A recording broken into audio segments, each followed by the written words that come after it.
ሰላም ጤና ይስጥልኝ። የተዋህዶ ሚዲያ ማዕከል ተከታታዮቻችን፣ ዛሬ የገጸ ንባብ ወሐሰሳ መጽሐፍት መርሃ ግብራችን ነው። እንግዳ አድርገን ያቀረብነው የዲያቆን ኤፍሬም የኔሰው መጽሐፍት ላይ ነው። ዲያቆን ኤፍሬም የኔሰው ከዚህ በፊት እንደምታውቁት በማኅበረ ቅዱሳን በጋዜጠኝነትም ሲያገለግል የነበረ ወንድማችን ነው። በጣም ብዙ መንፈሳዊ መጽሐፍትንም ይጽፍ ነበር በተለያየ ሚዲያ ላይ፣ በተለይ የማኅበረ ቅዱሳን ሚዲያ ላይ ብዙ መንፈሳዊ መጽሐፍትን ሲጽፍ የነበረና የአርቶስ ስራም ሲሰራ የነበረ ነው። ዛሬ ጠቢበ ጠቢባን የሚል መጽሐፍት አሁን በቅርብ ጊዜ አሳትሞልናል። ሀተታ የሰራበት መጽሐፍ ነው። በዛ መጽሐፍ ላይ እንወያያለን። ዲያቆን ኤፍሬም የኔሰው እንኳን ደህና መጣ ወደ ተዋህዶ ሚዲያ ማዕከል። እንኳን በሰላም ቆያችሁኝ። ስለ መጽሐፍ እስኪ ከመነጋገራችን በፊት እስኪ ስለ ንባብ ህይወት፣ ያው ደራሲ መቼም አንባቢ ነው እና እስኪ ስለ ንባብ ህይወት፣ ንባብ እንዴት ጀመርክ? መንፈሳዊ መጽሐፍትን ማንበብ፣ በዚህ እስኪ ጥያቄ እንጀምር። እሺ፣ እውነት ለመናገር ለሰው የሚበቃ የንባብ ተሞክሮ የለኝም። ያው ግልጹን መነጋገር ስለሚገባ፣ ግን ደግሞ ሰነፍም አይደለሁም፣ ጠንካራ አንባቢም አይደለሁም። መጽሐፍ እየገዙ ከሚያስቀምጡት ወገን ነኝ። አንዳንድ የጽሁፍ ሰዎች አንባቢያንን ገዝቶ የሚያስቀምጥ፣ ገዝቶ የሚያነብም የሚያስቀምጥም አይነት አከፋፈል ይከፍሏቸዋል። እኔ ገዝተው ከሚያስቀምጡት ወገን ነኝ። ግን እንዲያው መሰረትህ ምንድን ነው፣ የንባብ ልምድህ ይመስላል ከተባለ የንባብ አስፈላጊ እንደሆነ እንዳውቅ ያደረገችኝ ቅድስት ቤተክርስቲያን ናት እና ዝም ብሎ በቀጥታም በተዘዋዋሪ መንገድ እየሰማሁ ያደግኩት የእግዚአብሔር ቃል አለ ከልጅነት ጀምሮ። በጣም ተምሬያለሁ፣ ቃሉን አውቀዋለሁ ለማለት ሳይሆን አንዳንድ ጊዜ ልስማ ብለህ ሳትሄድ ያልጠበቅከው ምስጢር ሰምተህ የምትመጣበት ቦታ ነው ቤተክርስቲያን። እና በአገልግሎትም በልጅነትም በቆሎ ተማሪነትም ወዲያ ወዲህ ስንል እየሰማናቸው ያደግናቸው መንፈሳዊያን መጽሐፍትና ቤተክርስቲያን ምስጢራት መጽሐፍትን እንድፈልግ ባላነብም እንኳን እያፈላለግኩ እንድገዛ እንዳስቀምጥ፣ የሆነ ጉዳይ ስፈልግ ዘልዬ ወደ ቅዱሳት መጽሐፍት እንድሄድ ተጽዕኖ አሳድሮብኛል። ጠቅለል ሳደርገው የንባብ ልምዴ የሚቀዳው ከቤተ ክርስቲያን ነው። አነባቢም ባልሆን ግን ለማንበብ ጉጉት ያለኝ፣ ማንበብን የምመኝ የምናፍቅ፣ እልፍ ሲል ምናልባት ሐዘኔን ትካዜን በመጽሐፍ ለመርሳት ጥረት የማደርግ ጀማሪ አንባቢ ነኝ። መልካም። አሁን ያው በቅርብ ጊዜ ይህን ጠቢበ ጠቢባን የሚል መጽሐፍ አበርክታልናል እና የትርጉም ስራ ነው። ጠቢበ ጠቢባን በግዕዝ የተጻፈ ነው፣ ወደ አማርኛ ነው የተረጎምከው እና እንደው መንፈሳዊ መጽሐፍትን መተርጎም ያለበት ማን ነው ብለህ ታስባለህ? በመጽሐፍ ላይ መተርጎም ያለበት ማን እንደሆነ በተወሰነ መልኩም የገለጽከው ሀሳብ አለ እና እስኪ ስለ ትርጉም ስራዎችን በተወሰነ መልኩ እስኪ ሀሳብ ስጠን። ይህ ጥያቄ ያው ብዙ ያነጋግራል። እውነት ለመናገር መጽሐፍትን መተርጎም ያለበት እንደኔ አይነት ኃጢአተኛና እውቀት የሌለው ሰው አይደለም። ማለት እንዲህ ያለ ስለቀረብን እንኳን አይደለም ይሄን የምናገረው። መጽሐፌም ላይ ለመጥቀስ ሞክሬያለሁ። መንፈሳዊ መጽሐፍትን መተርጎም ያለበት በሃይማኖት በምግባር የተመሰከረለት እውቀቱ የተሟላለት ሰው ነው። ሶስቱም ቢያሟላ መልካም ነው። ሃይማኖት ያለው፣ ምግባር ያለው፣ እውቀት ያለው ሰው። እንዲያውም ለዚህ ጥሩ ምሳሌ የሚሆነን የመጽሐፍተ መነኮሳት ላይ ማር ይስሐቅ መቅደም ላይ ያለውን ጠቅሻለሁ እና የመጽሐፍተ መነኮሳት ወደኛ ሀገር ቋንቋ ከአረበኛ ወደ ግዕዝ ወይም ወደ አማርኛ ሳይተረጎሙ የቆዩበትን ምክንያት ሲያትት አዘጋጁ እውቀት ቢኖረው ምግባሩ ያልኖረው ይሆናል፣ ምግባር ቢኖረው ደግሞ እውቀት አልኖረው ይሆንና መተርጎም ያሰበው ሰው ለዓመታት ሳይተረጎም ቆየ። በመጨረሻ ግን እውቀትም ምግባርም ያለው ዲያቆን ተገኝቶ፣ ዲያቆን የምትለው ነገራችን ላይ ወድጃታለሁ። አጋጣሚ ዲያቆን መሆኔ ለንጽጽር በግብርና በእውቀት ከተርጓሚው ከመጽሐፍት መነኮሳት ተርጓሚያን ጋር እንኳን ባለወዳደር ባልነጻጸር ቢያንስ በዲቁና ደረጃ ማተርጎም ይቻላል የምትሏን መነሻ ሆናኛለች እና ምግባርም እውቀትም የተሟላለት ዲያቆን ተገኝቶ ተርጉሞታል ይላል ማር ይስሐቅን እና ስለዚህ ከዛ ምን ተማርኩ? አንድን መንፈሳዊ መጽሐፍ ለመተርጎም ሃይማኖት፣ ምግባርና እውቀት ያስፈልጋል። ታዲያ አንተ ለምን ተረጎምኩ ምናልባት ብለህ ትጠይቀኝ ይሆን? ይሄን ሁሉ አታሟላ ሆነ ሳለ ብለህ ከጠየቀኝ እንደዛ አልጠይቅህም። ግን እስኪ ሀሳብ ስጥበት። ያው ጠቢበ ጠቢባን ስለተረጎምከውም ያው በሊቃውንትም የተለያዩ አስተያየቶችን እየሰማሁ ነው። በነገራችን ላይ የፊሎሎጂ ባለሙያዎችም ከሆኑ ምሁራን ሳይቀር የተሰጠ አስተያየት አለ በመጽሐፍ ላይ ማለት ነው እና ጥሩ ትርጉም ሁሉ እንደሆነም ጭምር ማለት ነው። ግን እስኪ ሀሳብን እንትን በል። ሀሳቤ ልስጥ። መልካም እና አንተ ባትጠይቀኝ ተመልካቾች ይጠይቃሉ። ታዲያ ሃይማኖት ምግባርና እውቀት የሚያስፈልግ ከሆነ አንተ ጠቢበ ጠቢባን ለመተርጎም ማን ነህ? መሰረታዊ ጥያቄ ነው። እኔ ማንም አይደለሁም ማለት አንድ ተራ የክርስቶስ ባሪያ የቅዱሳን አገልጋይ ለሆነ ልባል እችላለሁ። እግዚአብሔር በቤቱ ያሳደገኝ ስለሆንኩኝ ነው እንጂ ይህን ለመተርጎም የሚያስችል ሃይማኖት እርግጥ ማፍርባት አይደለችም። እንዲያው እኔ ሃይማኖቱን ምኖር አይነት ሰው አይደለሁም። ምግባርም አለኝ ብዬ አልናገርም። በእውቀት ደረጃም ይህን ለመተርጎም የሚያበቃ አቅም አልነበረኝም። እግዚአብሔር የሚያውቀው ግን እግዚአብሔር ድንጋዮችን የሚያናግር አምላክ አይደል? ሕፃናትን ጥበበኛ የሚያደርግ አምላክ አይደል? ሳይንቀኝ እሱ ፈቅዶልኝ ይህንን የመሰለ ድርሰት ለመተርጎም ችያለሁ። መሰረታዊ ግን በተሻለ መጠን ሃይማኖት ምግባርና እውቀትን ጠንቅቀን ብንተረጉም የተሻለ ይሆናል። ይህም ማሟላት ካልቻልን ደግሞ እግዚአብሔር ኃጢአተኛነታችንን ሳይንቅ በጣም ጥንቅቅ ያለው የቤተክርስቲያን ድርሰቶች ቀደም ሲሉ አባቶቻችን ያዘጋጇቸውን እሱ እንዲፈቅድልን ጠይቀን ብንተረጉም ግን ደግሞ በደል አይሆንም፣ ለማስተማር እስከፈለግን ድረስ ይሄው ነው። መልካም ወንድማችን ዲያቆን ኤፍሬም ሰው ማለት ማን መተርጎም አለበት የሚለውን በመጽሐፉ ገጽ 19 ላይ ማንበብ ይቻላል። ሌላው አሁን ጠቢበ ጠቢባን አተረጓጎምህና አቀራረብህ ያው በአማርኛ በግጥም መልክ ነው ያቀረብከው እና እስኪ ይህን መንገድ ስልቱን እስኪ ብታብራራለን። በምን መንገድ ከግዕዝ ወደ አማርኛ እንዴት እንደመለስከውም ጭምር ማለት ነው። እግዚአብሔር ይስጥልኝ። በነገራችን ላይ ይሄኛው ትርጉም አንዱ በጣም ከረካሁበት መጽሐፌን እንደወደው እኔ ራሴ አንዳንድ ጊዜ የራሴ ስራ የሚያስጠላ ጊዜ አለ አይደለ? ማለት ይህንስ ባልጽፎ ኖሮ የምትለው አለ። እኔ ግን እንኳን ጻፍኩት እንድል የሚያደርገኝ አንደኛው በግጥም መተርጎሙ ነው እና መነሻ የሆነኝ እንደምታውቁት የቤተክርስቲያን በአርኬና በመልክ ቅርጽ የተደረሱ የቀደምት አባቶቻችን የግዕዝ ድርሰቶች ለጸሎትም ለማህሌትም አገልግሎት የሚውሉት ማለት ነው ግዕዝ ናቸው። ግዕዝ መሆናቸው ብቻ አይደለም ልዩ የሚያደርጋቸው፣ በስንኝ እና በቤት የተመጠኑ ናቸው። ብዙዎቹ 5 ናቸው፣ 7ም አለ፣ 6ም አልፎ አልፎ ይታያል። አብዛኛው 5 ነው። 5ቱን ደግሞ ለ5ቱ ሕዋሳተ ሰብ ምሳሌ አድርገው ነው አባቶቻችን የሚደርሱት። ለማየት፣ ለመስማት፣ ለመቅመስ፣ ለማሽተት፣ ለመዳሰስ በ5ቱ ሕዋሳተ ሰብ ምሳሌ።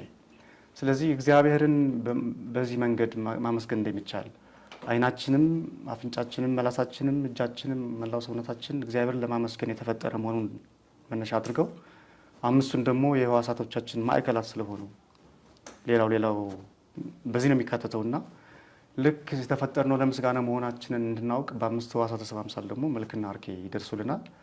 ከዛ ግጥም ያደርጉታል እንጂ እኮ የሚቀለው ዝርው ጽሑፍ ነው እውነት ለመናገር። ስለዚህ ምን አሰብኩ፣ አባቶቻችን በግጥም ለዛውም በስንኝ በተመጠነ እንዲህ አይነት መንፈሳዊ ድርሰት ማዘጋጀት የወሰኑት ዓላማ ስላላቸው ምስጢር ስላለው ነው።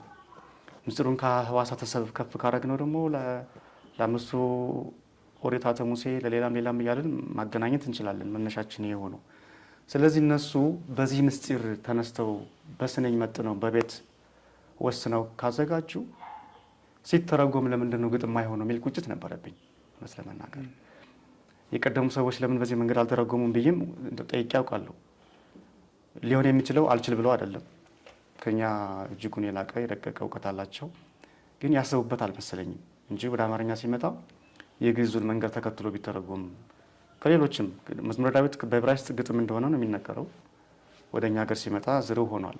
ሌሎች የቅዱስ ኤፍሬም ድርሰቶች በስር ውስጥ የተጻፉት በግጥም ነው ብዙዎቹ። ወደ እኛ ሀገር ሲመጡ ወደ እንግሊዝኛ፣ ወደ ግዕዝ፣ ወደ አማርኛ፣ ወደ ሌሎች ሀገሮች ሲተረጎሙ ግን ዝርዋን ሆነዋል። ውስጤ ግን ምናልባት ውስንነት ስላለብኝ ነው እንጂ እኔ እድሉን ባገኝ ራሱ የስር ውስጥ ቋንቋ እውቀት ቢኖረኝ የቅዱስ ኤፍሬም ድርሰት ሁላ በግጥም ትርጉም ቢለኝ መንፈስ መጥቶ ያውቃል። ግን ይገድበናል እውቀቱ ባለመኖሩ። በእንግሊዝኛ መጥቶ ከዛ በግዕዝ ምናልባት የግዕዙ ይቀርበናል። እርግጥ እግዚአብሔር እድሜ ከሰጠን ወደፊት እናስብበት ይሆናል። ወይም እኔ ነው ከኔ የተሻለ አቅም ያላችሁ መምህራንና ሊቃውንት ወንድሞች ዲያቆናትን ብትሆኑ እንደ አይነት መንገዶችን ብታስቡባቸው መልካም ነው። ወደ ጥያቄ ሲመጣ አባቶች በግጥም ካዘጋጁት ለምንድን ነው በግጥም አይተረጎመው የሚል ቁጭት ነበረብኝ። ጀመርኩት። ስሜ ጫርጫር ሳደርግ መጣልኝ ሀሳብ። 8ም 7ም ስንኝ እያልኩ መተርጎም ቻልኩኝ። አንዳንድ ስንኞችን ከዚህ ውጭ የተረጎምኳቸው አንዳንድ ድርሰቶች አሉ። ጠቢባን ላይ ግን ሳተኩር ቤቱ እየበዛ አስቸገረኝ በጣም አማርኛው። እንደምታውቁት የግዙ ሀሳብ በጣም ጥንቅቅ ያለ በአንድ ቃል ብዙ ምስጢር ስለሚያካትት እሱን ወደ አማርኛ ስናመጣው ይሰፋብናልና መመጠን አቃተኝ። ደራሲው በ8 በ7 ስንኞች ጨረስኩት።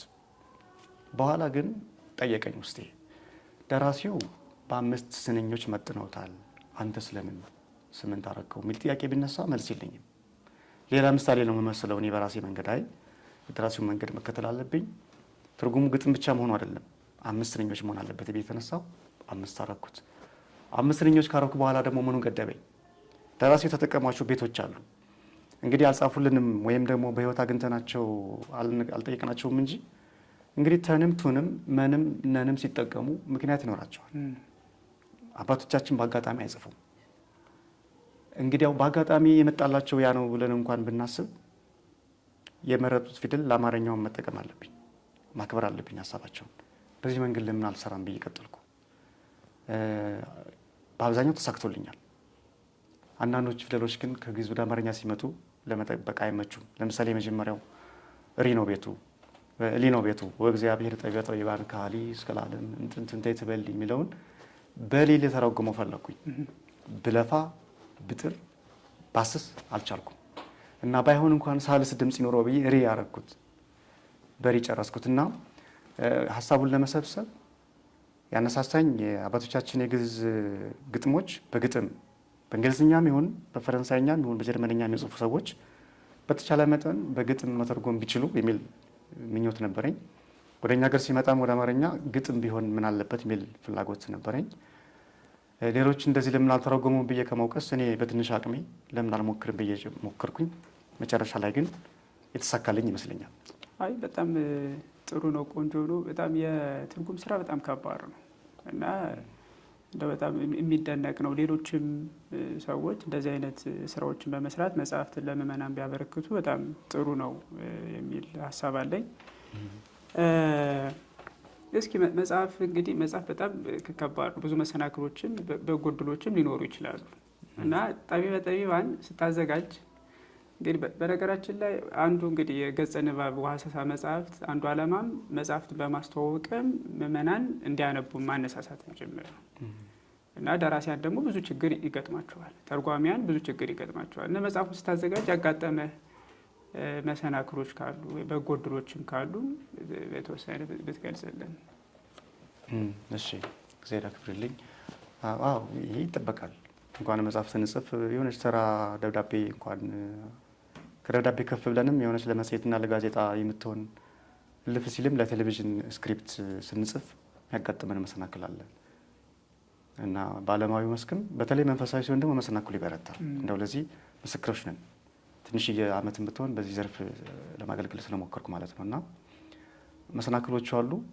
ሁሉ አይነገርም መቼስ ብሎ ያንዳንዱ የሳር እንቅፋትም መሰናክል ተብሎ አይቆጠርም። አንዳንዱ አስፈላጊ ነው በህይወት መንገዳችን ምቹ ነገር ስለሌለ። እንደው መጽሐፉን ተከትሎ የሚመጣ ግን መሰናክል ነበረ። የመጀመሪያው መሰናክል ሶርስ ማጣት ነው። እንደው አንዳንድ መሰናክል ውሰደው።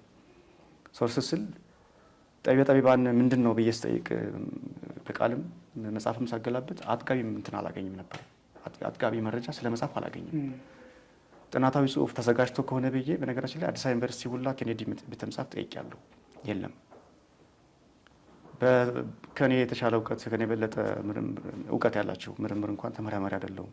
መምህራንን ጠይቄያለሁ። የሚሰጡኝ መልስ ትንሽዬ ነው። የሰጡኝ መልስ እርግጥ አይናቅም። በጣም ለፍለሳ ስለ መጽሐፉ ብዙም አይታወቅም ማለት ነው። አይታወቅም እና ድርሰቱ በደንብ አለመታወቁና አለመጠናቱ አንዱ መሰናክል የነበረ። ዝም ብሎ እንዲህ አይነት መጽሐፍ ይህን የመሰለ ድርሰት በእኔ ብቻ እይታ ሲደርስ ልክ ስለማይሆን ከእኔ የበለጡ ሰዎች በዚህ ጉዳይ ምን አሉ የሚለው ማሳየት ስለምፈልግ እሱ ትንሽ ገድሞ የነበረ። በብዙ ጥረት ግን ተሟላ።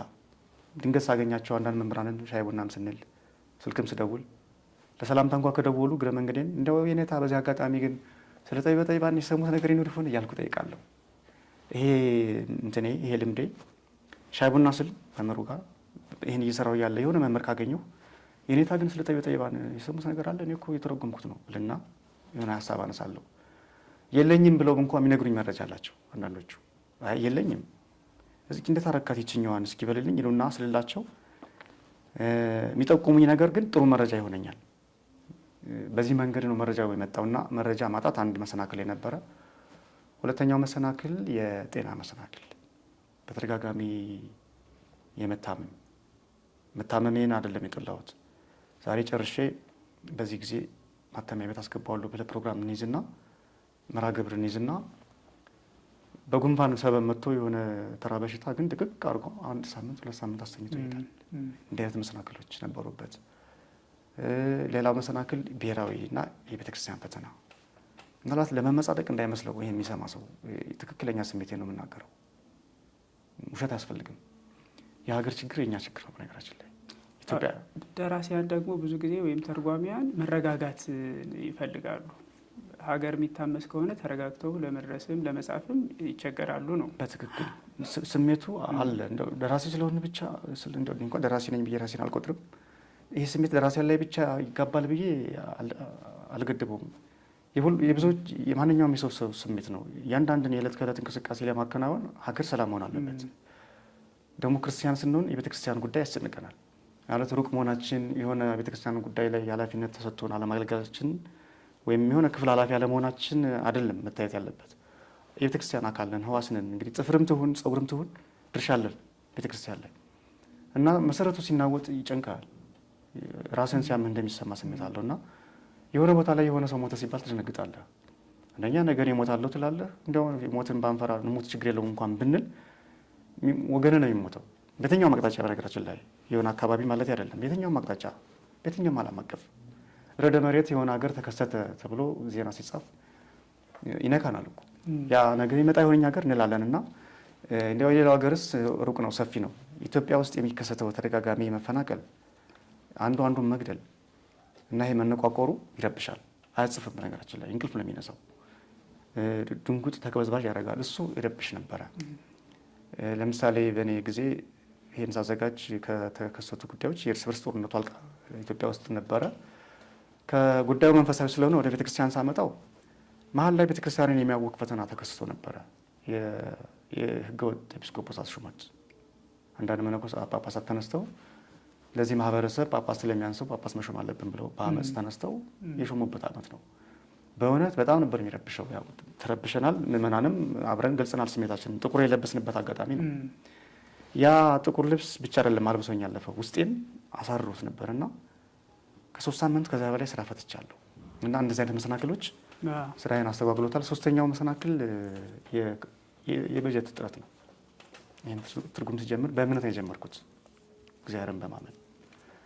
በዚህ አጋጣሚ እግዚአብሔርን ማመን እንደሚያተርፍ እኔ እንግዲህ ያልሞትኩ ምስክር ነኝ። እግዚአብሔርን አምኜ የጀመርኩት አምኜ የጨረስኩት። ገንዘቡን ከየት እንደሚያመጣው አላውቅም። በእውነት የሆነ ሰው ይመጣና ኤፍሬም መጽሐፍ እያዘጋጀ ስለሆነ ለወረቀት መግዣ ብሎ 5,000 ሚልክ ሰው አለ፣ 10,000 ሚልክ ሰው አለ እንጂ ለዚህ በጀት የተዘጋጀ ብር አልነበረኝም። ባዶ እጄን የጀመርኩት። እግዚአብሔር ማመን ስለማይጎዳ ግን መጨረሻ ላይ ባልጠበቁት መንገድ ታትሟልና ገንዘብ አለመኖሩ ግን ያው ምንም እንኳን እምነት ጥሩ ቢሆንም እግዚአብሔር ባያሳጣም ቅሉ በሰዓቱ ግን የሆነ ነገር ሶስ እናጣና ይሄ መጽሐፍ ቢኖረኝ ብለን እንፈልግና ምገዛበት እናጣለን። አካባቢ ምቹ አካባቢ ሳይኖር እስኪ የተለየ ሌላ ወይ ቅዝቃዜ ከበድ ሲለኝ አንዳንዴ የቶንሲልና ተዛማች የሳሊምን መዘዞች ይመጡብኛልና እስኪ ራቅ ልበል ትንሽ ከከተማ ወጣ ልበል ብዬ ስወጣ ገንዘብ ያጥረኛል እና በዚህ ምክንያት በፈለግኩት ጊዜ እንዳልጨርስ ሆኛለሁ። ጠቅለል ሳረገው ሶርስ ማጣት፣ የኢትዮጵያና የቤተክርስቲያናችን ሰላም መጥፋት እና የገንዘብ እጥረት ዋና ዋና መሰናክሎቹ ነበሩ ማለት ነው። መልካም። በነገራችን ላይ ብዙ ደራሲያንም መንፈሳዊ መጽሐፍትን የሚያዘጋጁ ወንድሞቻችን በጣም ትልቁ አንዱ ችግርም ካዘጋጁ በኋላ የሚያሳትምላቸው የማጣት እንደዚህ አይነት ችግሮች አሉ። ብንተጋገዝ ጥሩ ነው። ንባብን ለማበረታታት በተለይ ደራሲያን መበረታታት አለባቸው፣ መታገዝ አለባቸው። ትርጉም ስራ የሚሰሩ ወደ መጽሐፍ እንመለስና ጠቢበ ጠቢባን እንደው ምዕመናን ቢያነቡት በዋናነት ይዘቱ ምንድን ነው የሚል ጥያቄ መቼም ይነሳል። አሁን መጽሐፍቱ ለምሳሌ ይህንን የሚሰሙ ሰዎች ሊያነሳሳ ስለሚችልና በዋናነት መጽሐፉ ይዘቱ ምንድን ነው? ምዕመናንስ ቢያነቡት ምን ይጠቀማሉ? ምንድን ነው ፋይዳው? ግሩም ሁለት ጥያቄ ነው መሰለኝ፣ ይዘቱና ፋይዳው። ይዘቱ ያው መቼስ መጽሐፍ ላይ አንብቡ ብዬ አልመራውም። ያው ግድ እዚህ መናገር ስላለብኝ ምናልባት መጽሐፉ ላይ ደርስ ስለሚችል ሰው ለሁሉም ሰው የጠቢበ ጠቢባን ይዘት እንደ ማንኛውም የቤተ ክርስቲያናችን መጽሐፍት መጽሐፍ ቅዱሳዊ ነው። ብሉይና ሐዲሳትን ብቻ አይደለም፣ ሊቃውንትንም ሌሎችን እንደ ዮሴፍ ወልደኮሪዮን፣ ዜና አይሁድን፣ ዜና እስክንድርን የመሳሰሉ መቃብያንን ጭምር ያማከለ መጽሐፍ ነው። መሰረታዊ አድርገው የተነሱት ደራሲው ብሉይና ሐዲስ ኪዳንን ነው። ብሉይና ሐዲስ ሌሎችም ዜና አይሁድም፣ ዮሴፍ ወልደኮሪዮን፣ ሌሎችም በብሉይ ኪዳን ውስጥ ስለሚካተቱ ማለት ነው እና መጽሐፍ ቅዱስን መሰረት አድርጎ ብሉይና ሐዲስን ሳይለቅ ቤተ ክርስቲያናችን የምትነግረንን መሰረታዊያን ትምህርታት አልፎ አልፎ ዋና ዋናዎቹን እየጠቀሰ ከብሉይ ታሪኮቹን ከሐዲስ ደግሞ ትምህርቶቹን እና ምስጢራትን እያነሳ በዛው ትምህርት አንጻር በዛው ታሪክ አምሳል ድህነትን፣ ጽድቅን፣ በረከትን የሚማጸን መንፈሳዊ ጸሎት ነው። ለምሳሌ ከብሉይ ኪዳን መካከል አንድ ብንጠቅስ ኦ ፈጣሪ ዓለማት ባህል አርምሞ ወነቢብ እምጥንተ ቀዳማይ እሁድ እስከ ሰርቀ ሰዱስ ዓርብ እግዚአብሔር ኃያል ወእግዚአብሔር ጠቢብ ቀደሱ ከደርገ አሜሃ ትጓሃነ ሰማይ አርባብ እስመ እንመለእም ተረከብከ ባህቲትከ አብ ይብላል። አንደኛው የጠቢበ ጠቢባን ክፍል። በዚህ መጽሐፍ የተካተቱት የጠቢበ ጠቢባን ክፍሎች 107 ናቸው። ከ107ቱ አንዱ በተራ ቁጥር 2 የተጠቀሰው ነው። ይሄ አሁን ያነበብኩላችሁ ግዙም ብቻ አንብቤ ከማልፍ በትርጉም ደረጃ ምን እንደተባለ መስማቱ ምናልባት ለንጽጽር ስለሚመቻችሁ አንብብላችሁ። ዓለምን የፈጠርክ በመናገር ስልጣን በዝምታ ሐሳብ ከመጀመሪያው ቀን ከእሁድ አምስቶ እስከ ዕለተ ዓርብ እግዚአብሔር ኃያል እግዚአብሔር ጠቢብ ዓለምን ስትፈጥር አመስግነውሃል መላእክትህ አርባብ ፈጣሪ ነህና አባትም እናትም የሌለህ ልዩ አብ ይላል። እንደምታዩት ነው ግዕዙን እያንዳንዱ መስመር ከአማርኛው ጋር በተነጻጽሩት ትርጉሙ ተቀራራቢ ነው። አንድ አይነት ነው ማለላችሁ እንደው ድፍረት እንዳይሆን ነው እንጂ በተቻለ መጠን አንድ እንዲሆን ለማድረግ ሞክሬያለሁ። አንድ አይደለም እንኳን ቢባል ተቀራራቢ ነው። በተቻለ መጠን ግዕዙን እንዳይለቀስ ተደርጓል እና ግዕዙ እንደሰማችሁት ብነው ድምፁ የመጨረሻው ፊደል ስንኞቹ 5 ናቸው። የግዕዙ አማርኛውም ብነው ስንኙም 5 ነው። እስመ እንበለእም ተረከብከ የሚለውን በአማርኛ ያለ እናት ያለ አባት የተገኘህ ወደሚል ነው የመለስኩት። እስመ እንበለእም ወአብ የሚል ቅጅ ስላገኘው ነው። እስመ እንበለእም ወአብ ተረከብከ በሐሴትከ አብ እግዚአብሔር አብ አባትም እናትም እንደሌለው የሚገልጽ ቅጅ ስላገኘው በዛኛው ቅጅ መሰረት ነው። ፈጣሪ ነህና አባትም እናትም የሌለህ ልዩ አብ። አብ የሚለው ቃል አባት ነው ለማንኛውም ሰው ይሆናል። ግን እግዚአብሔር አብ ግን ልዩ አብ ነው። ከአባትነቱ ከሰው ልጆች አባትነት የተለየ አባትነት ስለሆነ ልዩ አብ አልኩት እሱንና በዚህ መንገድ ነው የተተረጎመው። ይህን ለማስታወስ ነው። ሌሎችም እንደዚህ ናቸው። እንደ እግረ መንገድን ለማንሳት ጠቢበ ጠቢባን ብዛቱ በብዙ ቦታ የሚገኙ 100 ነው። በእኔ ፍለጋ ግን 7 ተጨማሪ 6 አግኝቼ መጽሐፌ ላይ አካትቻለሁ። የኔ አርኪ አጠቃላይ ስብሐት ለከ እግዚአብሔር ከሚለው የመጨረሻው ጸሎት ጋር 107 አርኪዎችን ይዟል። ከአርኪዎቹ አንዱ በዚህ መንገድ የገለጽኩላችሁ ነው።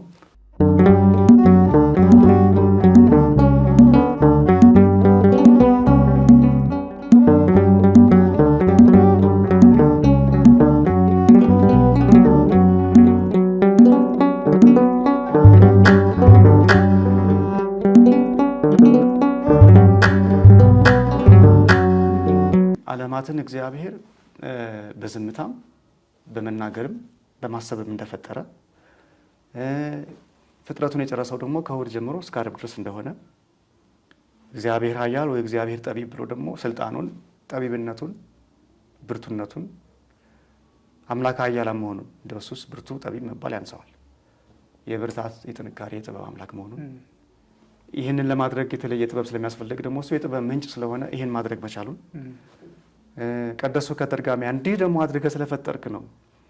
ፈጣሪ ዓለማት ኃያል አምላክ ነህና ዓለማትን ከእሁድ እስከ ዓርብ ባለው ጥንቅቅ አድርገህ በመስራትህ ቀደሱ ከተርጋሚሃ ያን ጊዜ ያንን ስትፈጥር ስታከናውን ቅዱሳን መላእክት 40 ባለ ነገደ መላእክትን አንስቶ በዚህ ውስጥ ያሉ መላእክትን ሲቆጥር መላእክትህ 40 ከነገደ መላእክት አንዱ ነው እንደምታውቁት። ቅዱሳን መላእክት አመሰገኑ። ከዛ ከፈጣሪነቱ ደግሞ እና ከመመስገኑ ባሻገር እስመ እንበለ ተረከብከ ባሕቲትከ ብሎ እግዚአብሔር እናትም አባትም የሌለው አስገኝ የሌለው አምላክ መሆኑን አያይዞ ይነግረናል። እና በዚህ መንገድ ይሄ ደግሞ ዘፍጥረት ላይ በኩፋሌ አንዳንዴ መቃብያንም እንዲህ አይነት ጉዳዮችን ያነሳል። በመጽሐፍ አክሲማሮስ እና በሌሎችም የቤተክርስቲያን መጽሐፍት የምናገኘው ታሪክ ነው። ስለዚህ በዚህ መንገድ የብሉይ ኪዳንን መነሻ አድርጎ ከዛ በቅደም ተከተል የሚገርመው ነገር የታሪኩን ፍሰት በጠበቀ መልኩ ፍጥረታትን ከዛ የነገስታትን የነቢያትን የሌሎች አባቶቻችን እናቶቻችንን ታሪክ እያነሳ ሐዲስ ኪዳን ላይ ደግሞ በድንግል ማርያም ይጀምራል። የሐዲስ ኪዳን መሰረት አድርጓታል። እሷን አምላክ ስጋ ለብሶ የተገለጸው በሷ ስለሆነ አዲስ ኪዳን የሰማ ነው ያየ ነው ክርስቶስን ያየ ነው በሷ ስለሆነና ከዛ ዛሬካ ማነሳ ለምዛሜሃ ብሎ ድንግል ማርያምን ከዓለማት ሴቶች ሁሉ ከሴቶች ሁሉ የተለየሽ አንቺ ነሽ አይደል ያለ ቅዱስ ገብርኤል ለይቶ እንደመረጣት አምላክ ለመገለጥ እሷን እንደመረጠ አንስቶ ከዛ በሐዲስ ኪዳን ያሉትን ምስጢራት ደግሞ የእግዚአብሔርን ሰው መሆን ግዝረቱን፣ ጽንሰቱን፣ ስደቱን፣ ምስጢራት የቤተክርስቲያንን መመስረቱን ብሎ መጨረሻ ላይ በነገረ ምጽአት ነው የሚጨርሰው። ዓመተ መጽልዕ ኮነ ምስለ ደመ ገቦ ዋይ ጋር ብለው አባቶቻችን ጸሎት እንደሚማጸኑት ይህም ለፍርድ ስትመጣ በቀኝ ለመቆም አብቃኝ ብሎ ነው የሚጨርሰው እና የቤተክርስቲያንን ትምህርት በብሉይና በሐዲስ ጠቅልሎ ነገር ግን አጠቃላይ የቤተክርስቲያንን አስተምሮ የሚዳስስ ጥልቅ ድርሰት ነው እና ዝም ብለን 107 ያው ወደ ኋላ እንመጣበታለን በቁጥሩ ብለን እናሳንሰዋለን እንጂ ድርሰቱ ግን አጠቃላይ የቤተክርስቲያንን መጽሐፍት የሚዳስስ ሰፊ ምስጢርን ያካተተ መጽሐፍ ቅዱስን መሰረት ያደረገ ድርሰት ነው። ውስጥ ላይ ጸሎቱ ደግሞ የሚደንቀው ሲጸልይ ልክ በዛኛው በጸሎቱ አንጻር ለምሳሌ የተጠቀሰው ሰው ታሪክ ከስደት ሀገር መመለስ ከሆነ እኔንም ከኃጢአት ወደ ጽድቅ መልሰኝ ብሎ ልክ በዛኛው መመለስ አንጻር ድንግል ማርያምን ለንጽሕና በቅድስና መምረጡን ይነግረንና እንደሷ እኔንም ለንጽሕና ለቅድስና አብቃኝ ብሎ በድንግል ማርያም አንጻር የሆነ ሕግ ሰርቶ ከሆነ እግዚአብሔር ያን ሕግ የሰራ አምላክ እኔንም በጽድቅ ስራኝ አዲስ ሰውነትን አልብሰኝ ብሎ በጸሎቱ በታሪኩ አምሳል በትምህርቱ በታሪኩ አምሳል ጸሎት የሚያቀርብ ምርጥ ድርሰት ነው። እግረ መንገዴን ለማውሳት የሊቃውንትን ምስክርነት እድሜያቸውን ረዘም ያድርግልኝና ርዕሰ ደብር ብርሃን ተረፈ የሚባሉ አንድ ሊቅ አሉ። ክፍለ ሀገር ምዕራብ ጎጃም ነው የሚገኙት እና በእርግና ምክንያት አሁን አገልግሎት አቋርጠዋል እንጂ በጣም አንጋፋ ሊቅ ናቸው። እና ይህንታ ስለ ጠቢበ ጠቢባን እስኪ ይዘት ይንገሩኝ ብያቸው በስልክ ይህንታ ያለ ምክንያት አያደንቁም፣ ዝም ነው የሚሉት እና ጠቢበ ጠቢባን ለቃሉ እንከን ለምስጢሩ ወደር የማይገኝለት ጥንቅቅ ያለ ድርሰት ነው ያሉኝ። እና ይሄ ቃል ይገልጸው ይሁን ለማግለጽ እና ጥንቅቅ ያለ ከኔ የተሻለ ከኔ የበለጠ እሳቸው ቢገልጹት ስለሚያምር ነው የእሳቸው ምስክርነት ያነሳሁትና ወደር የማይገኝለት ደግሞ ከቃላዊ ስሪቱ እስከ ምስጢር አሰባሰቡ አይ ይሄ ደራሲ እኮ እንዲህ ብሎ ኖሮ ጥሩ ነበር የማንለው እንግዲህ ደራሲው በዚህ ላይ ምን ያህል ጠንቃቃ ሊቅ እንደነበሩ ከሊቅነታቸው ባሻገር እግዚአብሔር መንፈስ ቅዱስ በትክክል እንደሰራባቸው የምንማርበት መጽሐፍ ቅዱሳዊ ድርሰት ነው። ፋይዳውን ፋይዳውን እስኪ ማለት አንባቢያን ቢያነቡት ምን አይነት ፋይዳ ይኖረዋል? ጠቀሜታው ምንድን ነው? አሁን ይዘቱ ላይ ነው ስታብራራልኝ ነበር። ግሩም ፋይዳው የ1 2 3 4 5 ብለን አንገድበውም። ብዙ ፋይዳ ነው ያለው። እንግዲህ ጥቂቶቹን መጥቀስ ስላለብን መጽሐፍ ቅዱስን በቀላል ቋንቋ በቀላል መንገድ ለመማር ይጠቅመናል። የመጀመሪያው ፋይዳ ለምሳሌ ስለ ፍጥረት አንስተናል። 1 2 3 4 5 ምዕራፍ ከዛም በላይ ምዕራፍ የሚያስፈልገውን ሰፊ ታሪክ በ5 ስንኝ ብቻ ገድበው ነው የሚነግረን ጠቢበ ጠቢባን። ስለዚህ ለታሪክ መነሻ ይሆነናል። የክብረ ቅዱሳንን በአዲስ ኪዳን ያሉት ምስጢራት የቤተ ክርስቲያንን ለመማር ጠቢበ ጠቢባን መነሻ ይሆናል።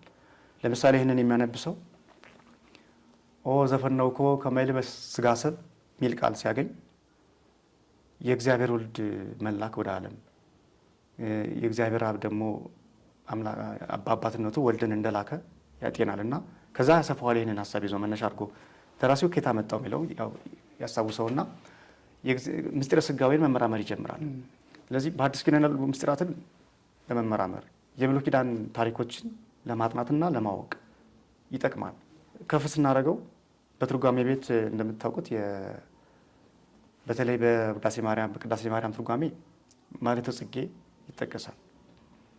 ለብሉይ ኪዳን መተርጉማን ጠቢባንን በእያንዳንዱ የትርጓሜ ክፍላቸው እየጠቀሱ ቢያስተምሩበት ጥሩ ምሳሌ ይኖራቸዋል ብዬ አስባለሁ። ሳያውቁት ቀርተው አይደለም፣ ምናልባት ባያስቡበት ነው እንጂ ማድረግ ይችላሉ። ስለ ፍጥረት ከሚያትተው የትርጓሜ ክፍል ላይ ሲደርሱ ወፈጣሪ ዓለማትን ቢጠቅሱ፣ ስለ እመ ሳሙኤል ነቢይት ሐና የሚያትተውን ታሪክ ሲተረጉሙ ስለ ሳሙኤል የተነገረውን ስለ እመ ሳሙኤል አለ እዚህ ስለ ዮሴፍ በብሔረ ግብፅ መሰደድና መንገስ ሲያትቱ ዮሴፍን ኦዛ ይበኮ ለዮሴፍ በብሔረ ግብፅ ድረ አሃዊው ሰጠው ለብር ወርቅናተ ጽጽ በልቃቄም ሳንቲም ታላቁን ዮሴፍን መሸጡን የሚያስረዳ ታሪክ ነው። እዛ ሄዶ መክበሩን መንገሱን ከዛ እኔንም አክብረኝ ይላል። አክብረኝ ሲል ደግሞ በምድራዊ ስልጣን አይደለም፣ በጽድቅ በቅድስና ከፍ አድርገኝ ነው። እና ይህንን እየጠቀሱ ትርጓሜውን ይበልጥ ያስወድደዋል። እንዲህ እንዲል ጠቢባን እያሉ እርግጥ አንዳንድ መጽሐፍት ላይ እንዳለ ጠቢባን የሚል ጥቅስ አግኝቻለሁ፣ በተለይ ሰዋስው መጽሐፍት። ስለዚህ ለማጣቀሻ ለትርጓሜ ማጣቀሻነት ያገለግላል። ሰባክያነ ወንጌል የሆነ ታሪክ አንስተው ሲያስተምሩ ትምህርት ላይ ሲያስተምሩ መጽሐፍት ሲጽፉ በየመሃሉ እንዳገባቡ ሊጠቀሙበት ይችላሉ። አሁን ምስጢረ ቁርባንን አንድ ሰባኪ ወንጌል አውደ ምሕረት ላይ ቆመው በትምህርት በስብከት ወይም በኮርስ መልክ ቢሰጥ ኦ ዛራይኮሙ ስርዓተ ቁርባን እንግዳ ይላል ሊቁ። በጣም ይገርመኛል እንትናቸው መንፈሳቸውና ስርዓተ ቁርባንን ያሳያቸዋል የመሰረትክላቸው ያስተማርካቸው ሲል ነው። ሊቃውንቱ ምስጢረ ቁርባንን በምን መንገድ ገለጹት? ለምሳሌ ጠቢባን ደራሲ እንዲህ ብሎ ገልጾታል ብለን ማሳየት እንችላለን። ጠቢባን ፋይዳው እና ወይም የጸሎት ጥቅሙ ምንድን ነው እና የሚጠቀሙበት እነማን ናቸው የሚል ጠይቃቸው ከሊቃውንት የቤተክርስቲያን ባሻገር እንደ ነገስታቱ መኳንንቱ ሀገርን ጠላት ሲወርባቸው፣ ጠላት ሲበረታባቸው፣ ሽፍታ ሲያስቸግራቸው ይጸልዩት ነበር ብለውኛል። እነርሱ እንኳን መጸለይ ባይችሉ ሊቃውንቱን እንዲጸልዩላቸው ሁሉ ይማጸኑ ነበረ። እንዲያውም በጣሊያን ወረራ ጊዜ ሁሉ ጠቢባን ይጸልይ እንደነበረ በአፈ ታሪክ ደረጃ ሰምቻለሁ። ጸሎትነቱ ይህንን እንዲያው አንድ መምህር ጠቀስኩ እንጂ ብዙ መምህራን የሚስማሙበት መጋቤ ምስጢር የኔታ አፈወርቅ ተክሌም በዚህ ሀሳብ ተስማሚ፣ ከዚህ ጋር የሚስማማ ሀሳብ ጠቁመውኛል። ስለዚህ ጸሎትነቱ ፍቱን ለግለሰብ ብቻ ሳይሆን ለማህበር ጸሎት በጸሎተ ምህላ መልክ ማድረስ የሚቻል በሀገር ደረጃም ሀገርን ጠላት ሲገዳደራት ህዝቡ ሆ ብሎ ወጥቶ መጸለይ የሚችለው በምህላ መጸለይ የሚችለው ጸሎት ነው። ሌላኛው ፋይዳው ለማለት ነው ቅድም ያነሳልኝና አሁን ላምጣው። ጠቢባን ማኅሌት አገልግሎት ላይ መዋል የሚችል ጸሎት ነው።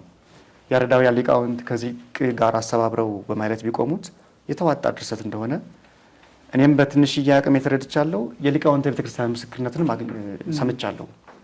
እንደዋዛ ነው ይህንን ታሪክ ያገኘሁት፣ ከቃል ነው ያገኘሁት። ውሸት አያስፈልግም። እውነት ለመናገር ውስጤ ይህን የመሰለ ድርሰት ግን በማኅሌት የማላገኘው የማንሰማው ለምንድን ነው ብዬ ጠይቄያለሁ። በእውነት ለመናገር በሆነ አጋጣሚ ግን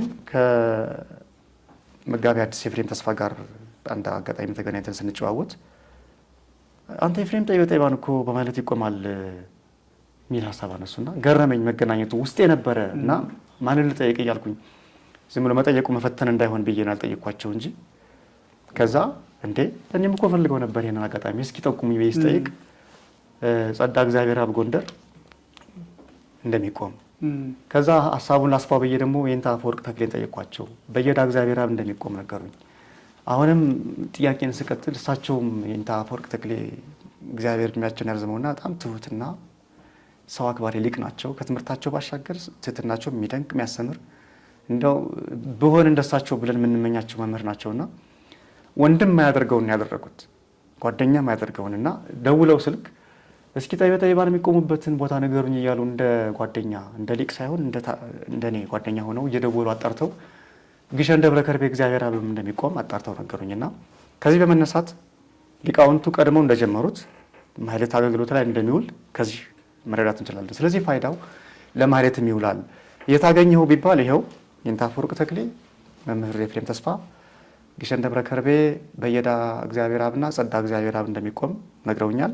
ሌሎች ሊቃውንትም ሳይነግሩን ቀርተው ነው እንጂ ይኖራል።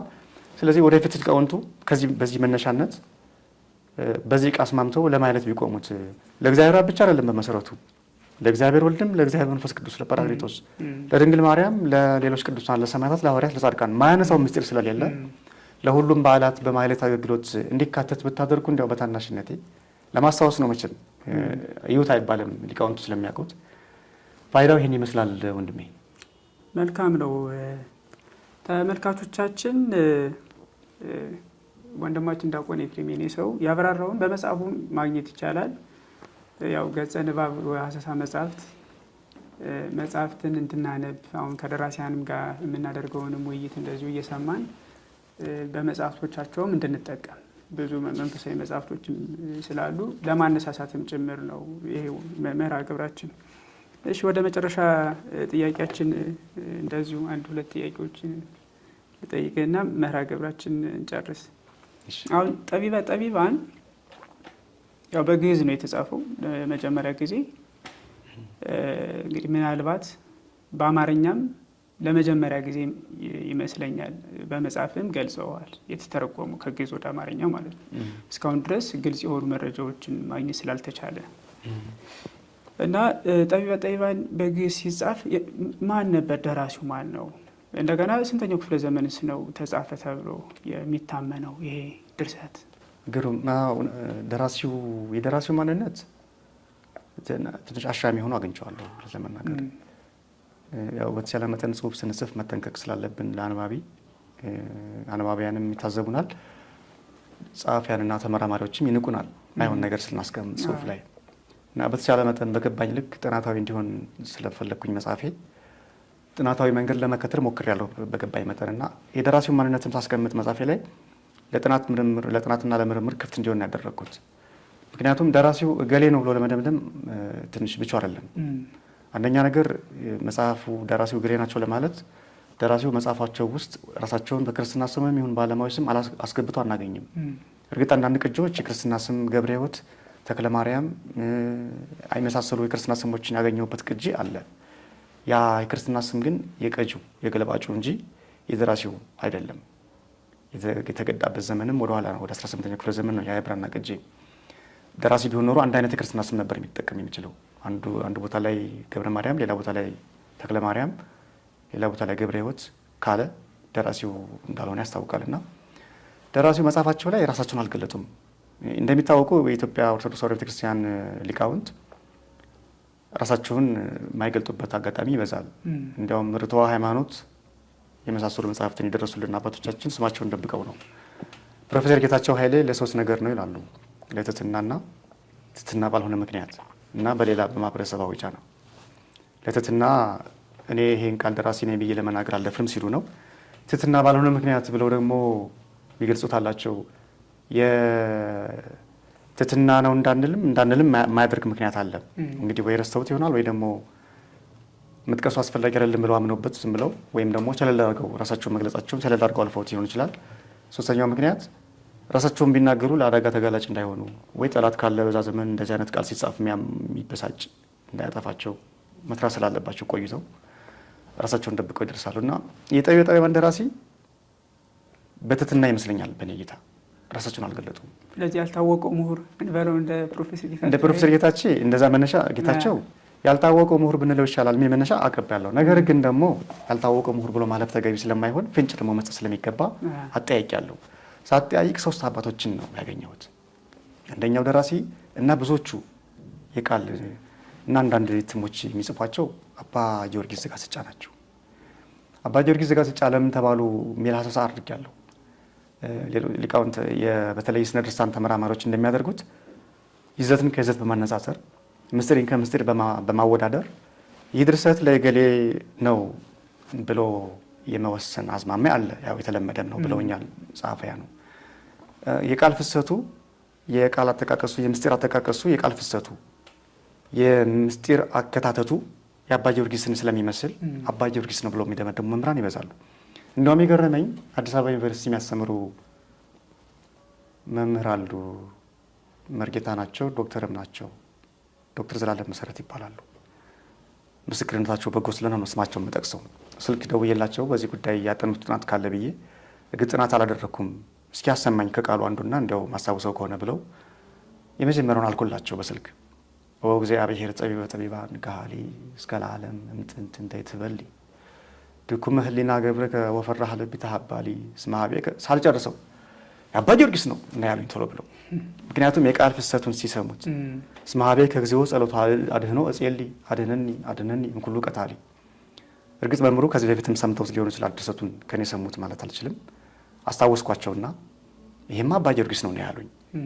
ለምን አልኳቸው? ጥናት ይጠይቃል። ለምን አልኳቸው? እንዲህ አይነት የቃላት አደራደርና የምስጢር አሰካክ የአባ ጊዮርጊስ ነው ያሉኝ። ሌላም መምህር ይህን ደግመውልኛል።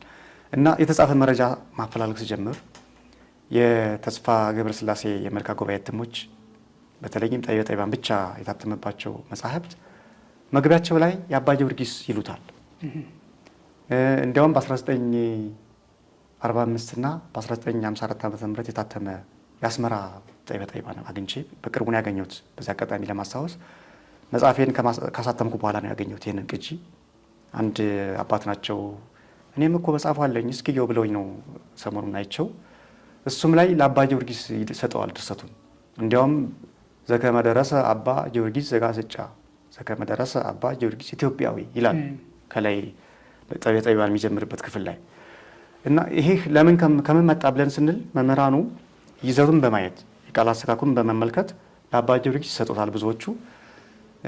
አንዳንዶቹ ደግሞ አባ ዘመለኮት ይላሉ። አባ ዘመለኮት የሚሉት መነሻቸው ምንድን ነው ብዬ ደግሞ ቁፋሮዬን ቀጠልኩኝ። የመጽሐፍ ቁፋሮዬን መጀመሪያ ያገኙት የፕሮፌሰር ጌታቸው ኃይሌ ከግዕዝ ስነ ጽሑፍ ጋር ብዙ አፍታ ቆይታ የሚለው መጽሐፋቸው ላይ ነው። መልካ ቁርባንን ደረሱት ብለው ያነሱት። መልካ ቁርባንን የደረሱት አባ ዘመለኮት ናቸው ያለው ምንጭ ነው የሚሉት። ለሌላ ሰው ነው የሚሰጡት። ጠቢበ ጠቢባንንም የእሳቸው ያደርገዋል ነው ያሉት። አላተቱትም ፕሮፌሰር። በእሳቸው የመተንተንና የማተትና የማስረዳት ጸጋና ክህሎት ብዙ ቢሉበት ጥሩ ነበረ። የመጀመሪያዋን ብቻ ተርጉመው ነው ያለፉት ጠቢበ ጠቢባንን እንጂ ደራሲው ማን ነው፣ ማንን እንቀበል፣ ማንስ ሊሆን ይችላል የሚለውን አልሄዱበትም። ጊዜ አተው ይመስለኛል እንጂ እሳቸው በዚህ የተካኑ አባት ናቸው። ነፍሳቸው በሰላም ትረፍ እና የዘመለኮትን በዚህ አነሳ ነው። በዘመን ስብሐት ለአብም የሚሉ አሉ። አባ ስብሐት ለአብ የሚሉ አሉ። እሱ እንዲያውም ይበልጥም እኔ የምደግፈውም እሱን ነው። ለምን ከተባለ ጠቢበ ጠቢባን የተደረሰው በ17ኛው መቶ ክፍለ ዘመን በአፄ አዲያም ሰገድ ኢያሱ ዘመነ መንግስት ነው። ይህንን ከምን አመጣኸው ቢባል እና እኔም እርግጠኛ ሆኜ ለመናገር ያስደፈረኝ የተጻፈ መረጃ ማገኘው በዚህ ጉዳይ ላይ ነው ያገኘሁት። ከዛ ቀድሞ ያገኘው ቅጂ የለም። በዚህ ዘመን ተጻፈ የሚል አላገኘውም የተጻፈ። እንግዲህ በኢትዮጵያ ታሪክ ደረጃ የታሪክ ተመራማሪ ባልሆንም እውቀትም ባይኖረኝ የኢትዮጵያን ታሪክ በመጻፍ ረገድ ቀዳሚ ብለን የምንጠቅሳቸው አንዱ ክቡር ተክለጻድቅ መኩሪያ ናቸው። በሰላም ይረፉና እርሳቸው በአፄ አዲያም ሰገድ መጽሐፉን ጠቅሰዋል። ይህንኑ ዋቢ አድርገው ሌሎች ጸሐፊያንም እንደ ዲያቆኑ ሰሎሞን ዮሐንስ እና ሌላም አንድ መምህር ጠቢበ ጠቢባን በአፄ አዲያም ሰገድ ኢያሱ ዘመነ መንግስት ከተጻፉ ድርሳናት መካከል ጠቢበ ጠቢባንን አንዱ ያደርጉታል። ቀደም ያለው ምንጭ የተክለጻድቅ መኩሪያ ነው። ሌሎቹ የተክለጻድቅን ተከትለው ነው የጻፉት። ተክለጻድቅ መኩሪያ ለአፄ አዲያም ሰገድ ኢያሱ ዘመን ከሰጡት ወይም በአፄ አዲያም ሰገድ ኢያሱ ዘመን ተደረሰ ካሉ ምን ማድረግ አለብን? በዛ ዘመን የነበሩ ሊቃውንት እነማን ናቸው ወደሚል እንገባለን። በዛ ዘመን የነበሩ ደራሲያንን ሳፈላለግ በእኔ ትንሽ አቅም አባ ስብሐት ለአብ ናቸው ያሉት የታወቁ ማለት ነው እንጂ ኢትዮጵያ መቼስ ነጥፋ አታውቅም በደራሲና በሊቅ ዘመን ያገነናቸውን ስለምናውቅ ነው እንጂ ውስጥ ለውስጥ በደቀ መዝሙርነት በረድነት በየገዳሙ ብዙ ደራሲያን አልፈዋል ሳናውቃቸው። የታወቁ አባ ስብሐት ለአብ ናቸው። የመልካ ስላሴ ደራሲ። ለአባ ጊዮርጊስ ብንሰጥ ጠቢበ ጠቢባን የደረሰው ቀደም ሲል በአፄ ዳዊት ዘመን በ14ኛው መቶ ክፍለ ዘመን መሆን ነበረበት። ነገር ግን ጠቢበ ጠቢባን የተደረሰው በ17ኛው ዘመን ነው ይላል። ስለዚህ አባ ጊዮርጊስ ደግሞ በዚህ ዘመን አይደለም የነበሩት፣ ከዛ በፊት ነው የነበሩት 14ኛው ዘመንና 15ኛው መጀመሪያ አካባቢ። አባ ዘመለኮትም ወደዛ ይጎራበታሉ። ስለዚህ ዘመኑ ይገድበናል አባ ጊዮርጊስ ላለ ማለት። ምናልባት ነገሩን ክፍት እናድርገው ለጥናት ከተባለ ድንገት አባ ጊዮርጊስ ደርሰውት በዘመናት ውደት ኖሮ ወይም ደግሞ መሀል ላይ ጠፍቶ ቆይቶ በአፄ አዲያም ሰገድ ኢያሱ ዘመነ መንግስት ተገልብጦ ሊሆንም ይችላል ወደ ብራና፣ ወይም ደግሞ ብራናው ወደ እጅ ጽሑፍ ተገልብጦ ሊሆንም ይችላል። ምናልባት ክፍት እናድርገው ለጥናት። በእኔ ግኝት ግን በአፄ አዲያም ሰገድ ኢያሱ ጠቢበ ጠቢባን ተደረሰ የሚል መላምት ጽሑፍ ስላለ ይህንን ደግሞ ይዘን ከሄድን ደራሲው በዛ ዘመን የነበሩ መሆን ስለሚገባቸው ለአባ ስብሐት ለአብ ይቀርባል። እንዲህ ስል ግን አባ ስብሐት ለአብ ናቸው ብዬ አልደመድምም። ምክንያቴ ከዘመን አንጻር ነው። አባ ስብሐት ለአብ ናቸው ደግሞ ቃልኩና አባ ስብሐት ለአብ ቢሆኑ ኖሮ መልካ ስላሴ ላይ አዲያም ሰገድ ኢያሱን ያነሱታል በየቦታው 3 ቦታ አግኝቻለሁ። በጠይባን ላይ የንጉሥ ስም አይጠቅሱም። እሳቸው ቢሆኑ ኖሮ ቢያንስ ንጉሱን ስለሚወዷቸው በሆነ አጋጣሚ ኢያሱን ያነሱ ነበረ። አላየሁም እና ኢያሱን አለመጥቀሳቸው ደግሞ አባ ስብሐት ለአብ ላይሆኑ ይችላሉ የሚል ስጋት ያመጣል። አይ የለም ኢያሱን ባይጠቅሱ ግዴታ አይደለም ንጉሥ መጥቀስ። መልካ ስላሴ ላይ ኢያሱን ከጠቀሱ በጠይባን ላይ ደግሞ ሳይጠቅሱ ቢቀሩ ነውር አይሆንም። የጽሁፍ ስርዓታቸው ለአንዱ መልክ ቢሰራ ለሌላው መልክ ላይሰራ ስለሚችል እስኪ ግድ የለም እሳቸው ይሁኑ ብዬ አደላለሁ። መልሰ ግን ደግሞ የድርሰቱን ይዘትና የቃላቱ አስተካክል አባ ጊዮርጊስ ስለሚቀርብ እሳቸውን እንቀበል የሚለው ደግሞ ይስበኛል። ስደመድም አባ ዘመለኮት የሚለው አሉ፣ አባ ጊዮርጊስ የሚለው አሉ። አባ ስብሐት ለአብ እንዲሆኑ የሚያደርግ ደግሞ እድል አለ። ከዘመን አንጻር አንባቢያን ይህንን ያማከለ ግንዛቤ ይውሰዱ። የኔ ድምዳሜም ከዚህ ያለፈ አይሆንም። መልካም ነው በጣም። በነገራችን ላይ እነዚህ ሁሉ ማብራሪያዎች ተመልካቾቻችን በመጽሐፍታቸው በዲያቆን ኤፍሬም የኔሰው ላይ ማግኘት ይቻላል። እንግዲህ ይሄ መጽሐፍ ብዙ ፋይዳ ነው ያለው። ልናነበው ልንወያይበት ይገባል። ገዝተን ማለት ነው። ቤታችንም ማንበብ ያስፈልጋል። አንዱ የዚህ መርሃ ግብርም ንባብን የማበረታታትን ደራሲያንንም የማበረታታትን መርሃ ግብርም ስለሆነ ማለት ነው። የመጨረሻ ጥያቄ መጽሐፍን ስታዘጋጅ የግርጌ ማስታወሻዎች በጣም አሉት። በደንብ ሀተታም በደንብ ተሰርቶበታል። እኔ እንደውም ለምን ትርጉም ተባለ? ትርጉም ተርጓሚ እና ሀተታ ተብሎም የሚልም አስተያየት አለኝ እና ትርጉምና ሀተታ በተለይ የግዕዙ ላይ ብዙ ሀተታዎችን ሰርተሃል እና በተለይ የግዕዝ ሊቃውንትን የሚያነጋግር ነው ይሄ መጽሐፍ የሚል ሀሳብ አለኝ። በተለይ የግራመሩ ጉዳይ ሰዋስው ላይ በደንብ የተጠበቅበት ጉዳይ አለ። የሰጣቸው ቅጆች እያነጻጸርኩ የሰጣቸው አስተያየቶች አሉ እና እስኪ ለግዕዝ ሊቃውንት ይሄ መጽሐፍ ያለው ፋይዳ ራሱ ምንድን ነው? በተለይ የግርጌ ማስታወሻዎቹን ቢመለከቱት የአማርኛውን ቅድም እንደውም ይዘቱ ላይ ስለተነጋገር ኦሪት ዘፍጥረትን እንዴት በብሉይ ኪዳን ላይ ከኦሪት ዘፍጥረት ጀምሮ እንዴት ሲጠቀም እንደነበረ ደራሲው ማለት ነው። አዲስ ኪዳንም የማቴዎስ ወንጌልም ዮሐንስ ወንጌልም እንዴት ሲጠቀም ሌሎች ምንጮችንም ተጠቅሞ ነው ያዘጋጀው። በተለይ ግን የግርጌው ማስታወሻ የግዕዙ የግርጌው ማስታወሻ ግን ከአማርኛው ይልቅ የግዕዝ ሊቃውንቱን ያነጋግራልና እስኪ ለግዕዝ ሊቃውንት እንዲነጋገሩበትም ፋይዳውንም በምን ደረጃም በጣም ደክመ እንዳዘጋጀህም ስለሱ ጉዳይ እንነጋገርና መርሃ ግብራችን እንጨርስ። በጣም ጥሩ። የግርጌ ማስታወሻው ሆነ ብዬ በዓላማ እና በእቅድ ያዘጋጀሁት ነው። ምክንያት ይኖረኛል። ያው መጽሐፍ ስንጽፍ በተለይ ጀማሪ ስንሆን ታውቁታላችሁ። ጀማሪ ጸሐፊ በጣም ተጨናቂ ነው። ባይወደድልኝስ፣ ቢያጣጥሉብኝስ፣ ባይሸጥልኝስ፣ ቢናቅብኝስ ብዙ ስጋት ተሸክመን ነው የምንጽፈው እና እኔ ጀመሬን ስጉ ነኝ። ጽሁፍ ላይ በነገራችን ላይ ጨካኝ አይደለሁም። የግል አስተያየቴን ስጽፍ ርኅራኄ የለኝም። ፌስቡክም ይሁን ሌላ ስብሰባም ላይ ይሁን ጽሁፍ ግን እጨነቃለሁ። ምክንያቱም ታሪክ ነው። እንዲህ ብሎ ጽፏል እኮ ይሄ ሰው።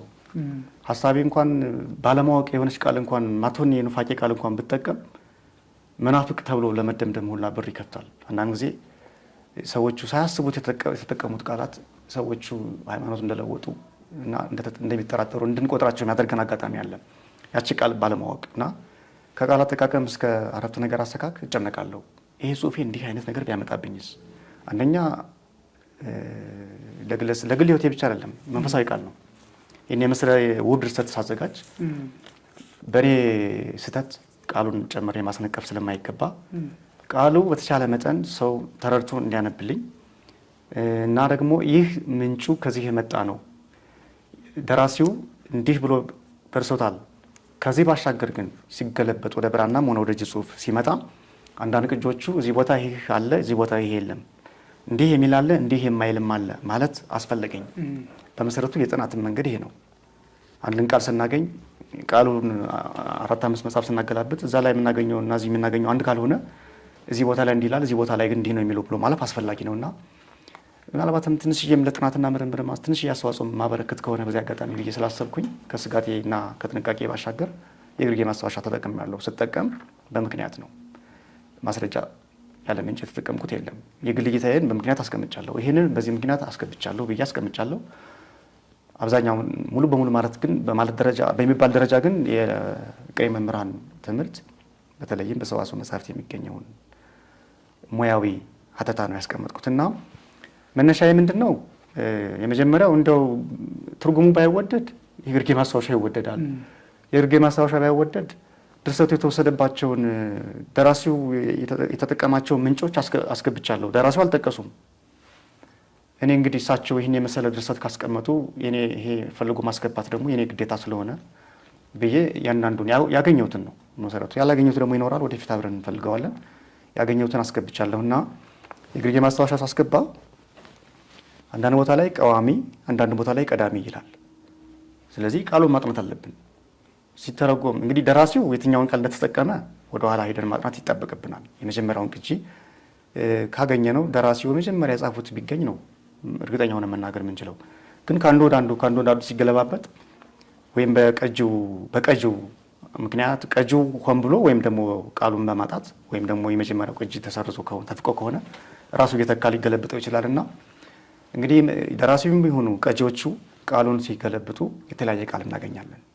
ይሄን ቃል ማሳየት አስፈላጊ ስለሆነ በተቻለ መጠን ያላስገቧቸው ይኖራሉ። በተቻለ መጠን ግን ብዙዎቹን ቃላት አስገብቻለሁ። እኔ ከተመለከቷቸው ቅጂዎችና የታተሙ መጽሐፍት ያገኘኋቸውን ልዩነቶች አሳይቻለሁና ይህ ፋይዳው ለቅኔ መምህራንን፣ ለሰዋስው ባለሙያዎች፣ ለግዕዝ ጥናት ተመራማሪዎች ጥቅም አለው። ምን አይነት ጥቅም አለው? በተለይ ለስነ ድርሳን ለፊሎሎጂ ተመራማሪዎች ጠቢባንን ከዚህ በኋላ ልመራመርና ላጥና ቢሉ አንድ መነሻ ይሆናቸዋል። የኤፍሬም የኔ ሰው ዝግጅት በቂ ነው አለንም፣ መነሻ ግን ይሆናቸዋል። ትምክህት አይሆንም መቼም መናገር አንዱም የጥናት መገለጫ ነው። ይህ መጽሐፌ ለእንዲህ ለሚሰሩ ሰዎች መነሻ ይሆናቸዋል ብሎ መጽሐፍ የጥናት አንዱ አካል ስለሆነ ለቅኔ መምህራን የቅኔ ሙያ በቅኔ ብቻ ሳይሆን በመልክ በአርኬ በጸሎትም እንደሚገኝ ለማስተማር እነሱ ለመማር አይደለም አስተማሪዎች ስለሆኑ ለማስተማር ይሆናቸዋል። እንደውም እዚህ አጋጣሚ ልናገር፣ ይሄ መጽሐፍ ጸሎት ብቻ አይደለም፣ በመሰረቱ መልክ ብቻ አይደለም፣ ቅኔ ነው። እንደው የዜማ ልክ የሌለው ቅኔ። እንደውም ከአንድ የቅኔ መምህር ጋር በቅርቡ እየተነጋገርኩ ነበር በዚህ ጉዳይ። ሀሳቤን ይጋሩታል እሳቸው። ቅኔ ነው ማለት ንጽጽሩ አንዱን ከአንዱ የሚያነጻጽርበት መንገድ፣ የእኛን ነፍስ ከሌሎች ነፍሳት ጋር የሚያነጻጽርበት መንገድ፣ ስደትን ከግብር ጋር የሚያነጻጽርበት መንገድ። ለምሳሌ የሃማን ስቅለት ከዚህ ከጸሎተኛው ሰው ጋር አያይዞ የሚያነሳው አለ። ከዛ ደግሞ የራሄልን ጩኸት ከኛ ነፍስ ጩኸት ጋር የሚያነጻጽርበት ታሪክ አለ። እስመ ቃለ ነፍሴ ራሄል ተሰማ በራማ የሚላለ እንደውም ደስ የሚለኝ ማለት ሁሉም ደስ ይላል። ግን የእኛን ነፍስ ጩኸት ከራሄል በልጆቿ ምክንያት ያለቀሰችውን ለቅሶ ከዚህ ከአንድ ሀጥ ጥያቄ ጋር አነጻጽሮ የእሷን ጸሎት የተቀበልክ አምላክ እኔንም ጸሎት ተቀበል እያለና ይሄ የሚያነጻጽርበት መንገድ ይሄ ብቻ ሳይሆን ብዙ የቤተክርስቲያን ድርሳናት ቅኔን ያማከሉ ናቸው። ዜማ ልክ ነው ተነሽ ተጣይ ወዳቂ ሰያፍ መደቡ ይሄን ያህል ብለን እንኳን ዜማ ልክ ባነሰራላቸው ሰዋሰዋዊ እና ሰምና ወርቅ ቅንብራቸው የሰምና ወርቅ ይዘታቸው ግን ቅኔ የሚያስብል ነውና ስለዚህ ለቅኔ መምህራንም ቅኔን የመሰሉ የመልክ ድርሳናት የአርኬ ድርሳናት እንዳሉ የሚያስተምር ስለሆነ እግረ መንገዴን ደግሞ በትንሽዬ እንደው አስተዋጽኦ ማበረከት ከሆነ ብዬ ለአንዳንድ ቃላት ሙያዊ ማብራሪያ ለመስጠት ሞክሬያለሁ። እልፍ ሲል እንደው ከመጽሐፉ ክብርና ከምርምሩ አካል ባሻገር አንዳንዴ ራስን መግለጥም አስፈላጊ ነው። በስራ የዚህ መጽሐፍ ጸሐፊ ደንቆሮ ነው፣ አይገባውም፣ ባዶ ነው መባል የለበትም። እንደው እኔ ተመሪያለሁ ለማለት ሳይሆን ሩቅ እንዳልሆንኩኝ እና አባቶቼ እንግዲህ አርፌ ሴት ሊሆን ይችላል። እርግጥ ቃል እግዚአብሔር የተጠማሁ የቃል እግዚአብሔር ስደተኛ ነኝ። ቃል እግዚአብሔር መማር መፈልግ እንደናፈቀኝ እንዳንጣጣኝ የቀረው አንድ ተራ ሰው ነኝ። የቃል እግዚአብሔር ትምህርት ሁሉም እንዳማረኝ የቀረ ሰው ነኝና ነካ ስለሆንኩኝ እንዲያም ሆኖ ግን ሩቅ እንዳልሆንኩኝ ለቃሉ ዝም ብዬ በድፍረት ሳይሆን ትንሽዬ መሰረት እንዳለኝ ለማሳየት ጭምር ነው ይህን የጻፍኩት። የድርሻዬን ተወጥቻለሁ እግረ መንገዴን እኔም እንደዚህ በደመ ነፍስ ወይም በግምት አሉባልታ ሰው ሲል ሰምቼ ሳይሆን የሰማኋትን ያነበብኳትን ትንሽዬም ቁጭ የቀጸልኳትን ቃል እግዚአብሔር ለማካፈል ካለኝ ጥረት እና ደግሞ እንዳይንቁኝም ጭምር ነው ጸሐፊያን ይህ ሰውዬ ምን አለውና ነው የጻፈው እንዳይሉ ቢያንስ እንዲህ መጽሐፍ የሚያስችል ትንሽዬ እርሾ አለኝ ለማለትም ጭምር ነው። መልካም ነው። ዲያቆን ኤፍሬም የኔሰው እንግዳችን ስለሆንክ በጣም እናመሰግናለን። የገጸ ንባብ ወሀሰሳ መጽሐፍት ተከታታዮቻችን እንደው ጠቢበ ጠቢባን ለመጀመሪያ ጊዜ ሊሆን ይችላል እንግዲህ የሰማችሁትን እንግዲህ መጽሐፉን እንድታነቡትም ነው የምናበረታታው፣ እንድትወያዩበትም እንድትጠቀሙበትም ነው። ለዛሬ መርሃ ግብራችን በዚህ እንጨርሳለን። እግዚአብሔር ይስጥልን። እናመሰግናለን።